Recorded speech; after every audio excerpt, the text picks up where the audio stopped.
अय बेवड्या लक्षा, ऐक नीट. तुझ्या बहिणीचं लग्न ओबीसी मधल्या बागवान समाजाच्या जे काही मुस्लिम बांधव आहेत त्यांच्यासोबत लावतोस का? किंवा जे तुझा त्रिलंपट आका आहे त्या आकाला तुझ्या घरातल्या बाया पुरवतोस का?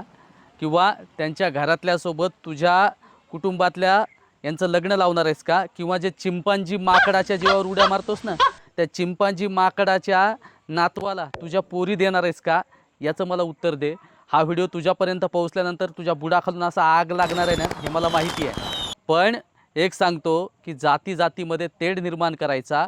ओबीसी हे जात नाही आहे, ओबीसी हा प्रवर्ग आहे. ओबीसीमध्ये 350 जाती येतात आणि त्या 350 जाती एकमेकांच्या जातीमध्ये लग्न लावत नाहीत. एवढीसुद्धा तुला अक्कल नाही. स्वतःला प्राध्यापक म्हणवतोस, तू प्राध्यापक नाहीस, गाढव आहेस आणि ढोरामागचा प्राध्यापक आहेस का काय? तुझ्याच समाजाच्या बांधवांनी गेवराईत तुला चप्पल हाणली. काय दम आहे ना, तर मराठा आरक्षणापासून रोखून दाखव. मराठा आरक्षणामध्ये गेलाय आणि तुझ्या त्या चिंपाजी माकडाला सुद्धा सांग आणि बायांच्या घोळक्यात लपणाऱ्या तुझ्या त्या आकाला सुद्धा सांग की अरे बाबा, आता ते काही राहिलं नाही. गावगाड्यातला प्रत्येक मराठा ओबीसीमध्ये गेलाय. तुझ्या बापाच्या बापाला जरी आला तरी रोखू शकत नाही. दम असेल तर रोखून दाखव. हा चॅलेंज आहे. मिशी पिळून सुद्धा तुझ्या बाजूला जे बसतंय ना बिना मिशाचं, ते त्याला असं म्हणतात लोक, तर ते त्याला सुद्धा सांग.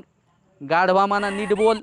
महाराष्ट्रात तुला फिरू देणार नाहीत आणि महाराष्ट्रात लोक तुला तुडवल्याशिवाय राहणार नाहीत. याच्यासाठी स्वतःचं भविष्य बघ. उगच कोण काय तुकडे फेकतंय म्हणून त्या तुकड्यावरती थोबाड वाचवायचं काम करू नको. हा व्हिडिओ आणि त्या लोकांची भाड खाणाऱ्या भाडखाऊपर्यंत सुद्धा जाऊ द्या आणि जास्तीत जास्त शेअर करा बांधवांनो.